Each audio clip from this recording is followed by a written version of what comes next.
A linear programming problem deals with the optimization of a function of two variables subject to certain constraints. The first constraint is the non-negative constraints. That means the variables cannot be negative.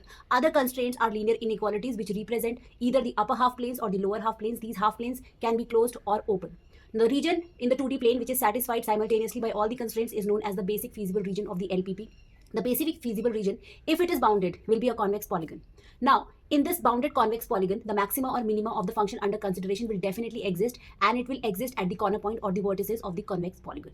If the maxima or minima exist at more than one corner points, then that maxima or minima will exist at all the points on the line joining those points. That means either we will have one solution or we will have infinite solutions for a linear programming problem under a convex polygon which is bounded. Now, the second kind of feasible region will be unbounded, where we will not be getting a convex closed polygon. It will be open from one of the ends or more than one of the ends. In this case, again, the maxima or minima will be existing at the corner point, whatever they are, or it will not exist. So there can be a solution, there can be no solutions, and if there are more than one solutions, there will be infinite solutions. Thank you.